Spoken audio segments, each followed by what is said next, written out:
Ինչ արձանագրումներ կանեք։ Արձանագրումները նախ այն էր, որ Վարդան Ղուկասյանը որպես համայնքապետ տեղի ունեցած պրոցեսին այնպիսի մասնակցություն, որը կարող էր ինչ-որ հետևանք առաջացնել կամ ինչ-որ իրավիճակ փոխել, չէր կարող։ Այսինքն, եթե բերում են մասնագետները կատարում են որոշակի եզրակացություն, համայնքապետը այլ որոշում կայացնելու իրավասություն չունի, եթե անգամ կայացրեց, դա անօրինական կլինի։ Երկրորդը, որևէ վկա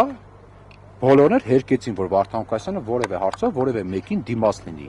Դուք տեսակ 4.4 քառակուսի մետր տարածքի մասին էր այսօրվա դրվագներից մեկը խոսքը։ Մի փոքր տարածք, այսինքն դա Վարդան Ղուկասյանի շահագրգռվածությունը, որը պետք է լիներ, որ օրենք խախտեր։ Եվ ամենակարևորը, Գյումրու հատակագիծը կադաստրային քարտեզի մեջ առկա տեղեկությունները հասանելի են կադաստրի կոմիտեին։ Եվ եթե կադաստրային կոմիտեն գրանցել է իրավունք, հետաբար կադաստրային կոմիտեի համար ամեն ինչ եղել է օրենքի սահմաններում։ Վարդան Ղուկասյանը իրավունք գրանցող մարմին չէ։ Եթե կադաստրային կոմիտեի գործողությունները օրինական են, ինչպես կարող է Վարդան Ղուկասյանի գործողությունները լինեն անօրինական։ Այսինքն այստեղից փաստաթղթերը քաղաքացին տալ է կադաստրային կոմիտե եւ կադաստրային կոմիտեն համեմատրելով նույն քարտեզների մեջ, որը առկա է քաղաքապետարանում, մի հատ էլ իր քարտեզների հետ համեմատրել տեսել է, որ որևէ սահմանափակում, որևէ խնդիր չկա իրավունքի գրասման։ Հետաբար այս պայմաններում քաղաքապետին ասել, թե դուք դիտավորյալ հողի կատեգորիան, որ 60 հոդվածի տակ է թաքցրել եք որևէ անձից, իմ կարծիքով ուղղակի անընդունելի է։ Այս ամբողջ գործը չի, չէ՞, 4 քառակուսի մետրի։ Չէ, բայց բոլորի տրամաբանությունը նույնն է։ Նայեք ո՞րն է խնդիրը, եթե գաք Գյումրի առիթինի շփվեք, մինչև հիմա էլ այն անգամ մի հատ վկայի քննինք, ասում է ինչի մասին է խոսում։ Քարտեզով տրված է, որ դա ճանապարհ է, բայց խորհրդային միության ժամանակներից այդ ճանապարհի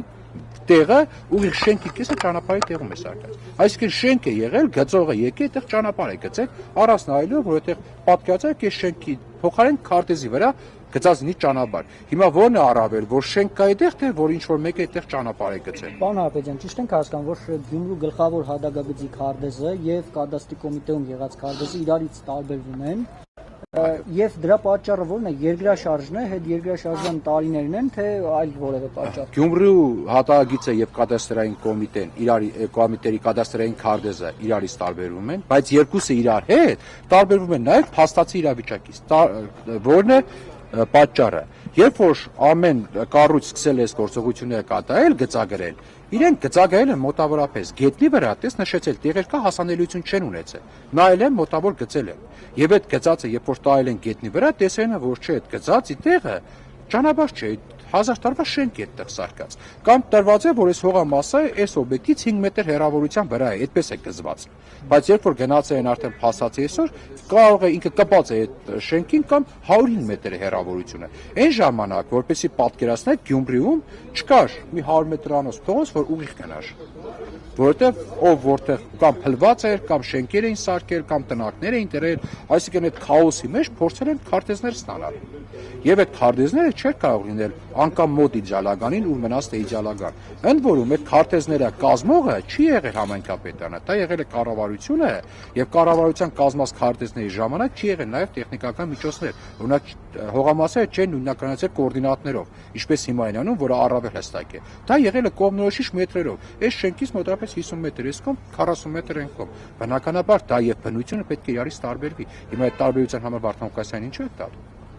Պարոն Հայրապետյան, վկաների հարցակցության ժամանակ դուք բարբերաբար հանրային մեղադրանքին հորդորում եք, որ իր կարծիքը չարտահայտի ժողովրդի հետ, ինչպես է գնահատեք հրավառքը։ Առհասարակ այդ վարկագիծը նաև օրենքով է անընդունելի, որտեղ ուղիղ հարցաքննության դեպքում անձին չպետք է որդեք։ Երբ որ անձի որևէ պատասխան ասում եք ոչ կամ որևէ պատասխան ասում եք շնորհակալություն, ուրեմն առավել եւս իշխանություն կարող անձ է հանրային մեղադրողը, դա օբյեկտիվորեն կարող է վկայի ուղղորդել, որ ես իշխանություն կարող անձ եմ, որ նոր կասեմ շնորհակալություն, հիշի այդ պատասխանը, որ սրանից հետո այդ բովանդակության պատասխան կտակ, որտեղ որ կդժգոհեմ, հիշի ինչու դժգոհեցի, որովհետեւ այսուհետ պատասխաններ իմ մոտ դժգոհություն չառաջացնեն։ Առավել եւս սովորական քաղաքացին եւ նայում համազգեստով դատախազության աշխատակից ողջամիտ այդ ամեն ինչ ուղղորդումներ կարող են լինել։ Դրա համար մենք առարկում ենք, որպեսզի հանրային մեղադրողը իշխանության պայմանավորված ճնշում չգործադրի վկայի։